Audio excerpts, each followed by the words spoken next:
Hey folks, Kilt-Man here. Kilt-Man at your service. Tonight, you find Kilt-Man wearing the Douglas tartan. This is one of the first tartans I ever got. So circa 4.5 years ago. This was, I think, probably my second tartan. First one I ever got was the Wallace. Not the William Wallace, but the actual proper Wallace tartan, which is gorgeous. And this was the next one. Anyway, folks, there you go. And can you see the kilt pin here? I'll show you the kilt pin. So you have the rampant lion, the Scottish rampant lion with the claymore. Yes. Folks, you know, sometimes it is nothing, but sometimes I'll have a little sort of current affairs sort of, you know, take my attention, sort of, you know, something will happen in the news and I'll go, Kilt-Man needs to speak about this. And, you know, it doesn't happen often, I know, but sometimes something happens. Now, this incident took place way back in August 27th, I think it was, in Northamptonshire, outside RAF Croughton, which apparently is a heavily used American base. And this 19-year-old lad, much loved family member, you know, was riding his motorbike non-dangerously down a country lane, and over the hill, driving on the wrong side of the road, was the wife of an American diplomat based at RAF Croughton. And on the wrong side of the road, and she smacks head on into him. He is killed. Now, she initially was very cooperative with the police, and you know, they've said, Northamptonshire Police have said, like, yeah, she was really good. You know, she answered all our questions, but she is the prime suspect in what is, you know, death by dangerous driving sort of case. They said to her that they went to see her the next day, and they said, you know, you're not going to leave the country, are you? Because we've got a pending investigation here. And she said, no, I will not be leaving the country. Guess what happened? She left the fucking country with her husband and the family. And what did they use to try and get out of it? Diplomatic immunity! Yes. Folks, do you remember the film Lethal Weapon 2? Of course you do. The whole thing was Riggs and Murto are now fighting, you know, the apartheid, the anti-apartheid. And Joss Ackland, British actor Joss Ackland, plays with a really kind of crap South African accent, this drug dealing bastard in the heart of LA. And at the end of it, on all these cargo ships full of heroin and drug money and, you know, stolen cars or whatever the hell he got, like, Riggs and Murto are infiltrated, and Riggs gets shot to buggery, and he's being cradled in, you know, Murto's arms, and like Joss Ackland, this big bad guy, he's got his passport, he's just shot him, diplomatic immunity, he says with a smug fucking look on his face. And Murto, you know, Danny Glover goes, takes it between the eyes, it's just been revoked. Now, I don't mean to make light of this at all, and I'm not making it. In fact, I'm actually quite pissed off about it, because people hide behind this diplomatic immunity sort of banner. When you're working for your government in a different country, you know, you are governed by the laws of the country you're in, the host nation, and yet it seems that you are still able to go and commit crimes, including rape and murder, and you will get away with it under that banner of diplomatic immunity. Don't tell me it doesn't happen, because it does.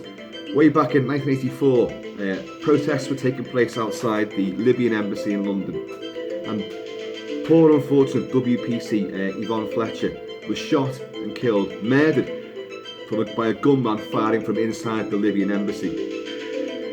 Now, in the ensuing chaos that took place, every single member of that Libyan embassy claimed diplomatic immunity and left the country, so no one faced any charges. That was murder, blatant murder, and they got away with it. There's been other cases, there's too many to cite in fact, of rape, sexual abuse, bullying, lots of drink driving offences, and these people will always, you know, claim diplomatic immunity. Now, it can be waived, excuse me, it can be waived, but only by the country that you're from. So in this particular case, and I forgot the girl's name, I can name it, Anne Sakoulas, she's the diplomat's wife involved in this case. The rest of the family aren't involved. I believe her daughter was actually in the car as well at the same time. But she's the one to blame for this. And Anna Secoulis, something like that anyway. Now, she's American. She's held under diplomatic immunity alongside her husband because the family of these diplomats and a lot of armed forces personnel as well, depending on your rank, will have immunity as well. And so because he's got it, the family have got it as well. Now, so when they go back to America, it's only America that could actually waive that policy of diplomatic immunity.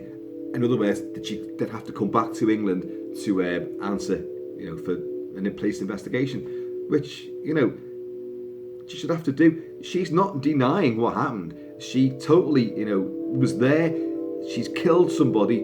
Okay, she didn't do it deliberately. No one's saying that. And even during a heartfelt plea by the poor lad, Dan, I forgot his name now. Harry Dunn is the poor lad. Now, only 19 years old. Now, his mum and dad have done a really heartfelt plea on TV and radio, and it goes on for a while, and it is really upsetting, because it's from the heart, obviously. And the mother's saying, we don't even want to put her behind bars, it's not in case of that. We just want her to answer to what she's done instead of fleeing the country. And also, the clarion call is so it doesn't happen to somebody else. They've lost their son. Now, it's been widely reported that because this base, RAF Croughton, is it Croughton? Yeah, Croughton, sorry, is heavily populated by American personnel, and it's frequently noted that these people are driving on the wrong side of the road. Now, of course, we Brits go to America and drive on the wrong side of the road, but doesn't let them off the hook if they cause an accident. So why should it be that these can drive recklessly? Because it's the onus is upon you as the driver. No matter where you're from, you must learn the laws of our roads. Simple. Fucking simple. It ain't rocket science, it's just vehicular fucking science. And you abide by those rules. You break those rules and you cause an accident, you are liable.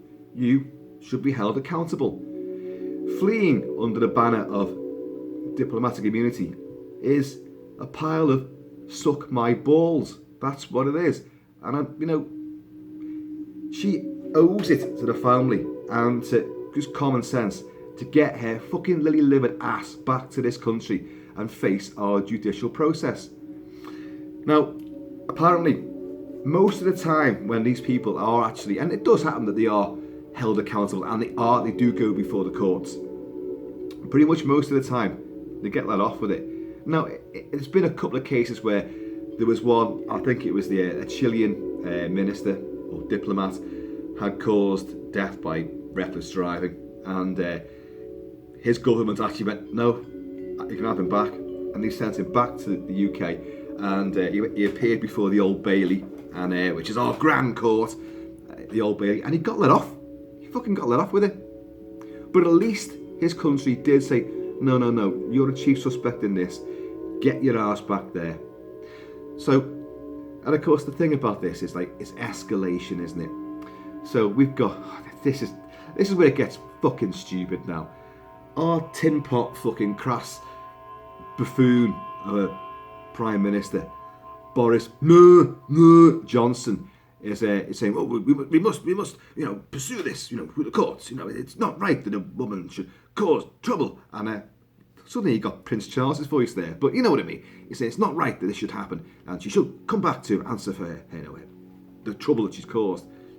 You can't really call it crime, And he said, and the American officials have said, we take this sort of thing very, very seriously. So our top officials will be looking at this with a fine-tooth comb. Don't you worry about that. And then they added a little caveat, but it's extremely rare for us to waive that diplomatic immunity. In other words, we're taking this very seriously, but don't expect anything to happen. Fuck off.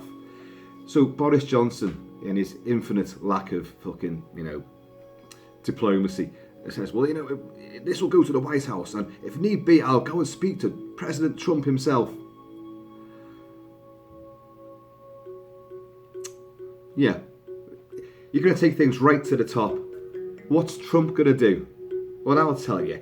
After he pulls all his fucking troops out of northern Syria, leaving the poor Kurds, to face another bloodbath, but this time from Turkey, and the possible, re-insurgence of ISIS, and he come out with a tweet, as he does, in my infinite, wisdom. What? You will not challenge me, and if Turkey starts trouble, then I will obliterate them. What? He means economically. Boris Johnson, Trump, this poor family's tragedy is now going to go to the levels of stratospheric buffoonery with these two cretins. All that woman's got to do is just say, shit, yeah, look, I'm sorry, I was driving on the wrong, because it's proven she was on the wrong side of the road, and she smacked into this poor lad, head on, catastrophic injuries for him, dies. Look, she didn't mean to do it, but you can't just fly off back to your country and expect her to, we'll forget about that now. Don't you worry, because you've got diplomatic immunity. No, get your arse back here. Do the right thing. Don't hide behind Trumpety Trump. And like the fucking, whatever you call it, Secret Service and all that bullshit. So many factions of American officialdom. We're going to hide behind all these walls. I'm going to shut this door. You're not going to get me. I've got CIA in front of me. And behind that, I've got the FBI. Then I've got Ronald McDonald. Then I'm going to sit in the bathroom. I'm not coming out. Fuck off. Get your ass back to England, back to Blighty, where you caused the death of somebody. Answer to it. Not saying you're going to get sent down, but the very fact that you said to the coppers, when they asked you, are you going to leave the country? You said no, you weren't. And then what happens? You up sticks and you fucking fly back, don't you? Not on, hun. Not on. Kilt-Man's not happy with this. Too many times officialdom get away with murder. Quite literally.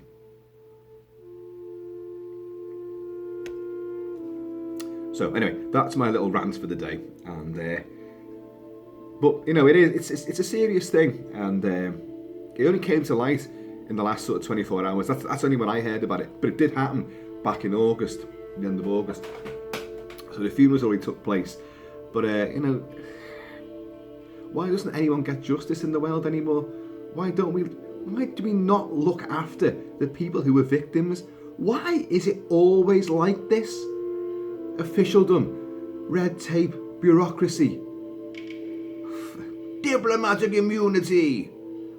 I can rape and murder and drive my car upside down whilst on fire, into a crowd of school children, but you can't touch me because I have diplomatic immunity. Folks, I'm going to be back within a few minutes with some more Joker stuff. Oh yes, Joker. It's taken the world by storm. And Joker doesn't use no diplomatic immunity. I'm going to see you all later. Ooh, don't mind if I do.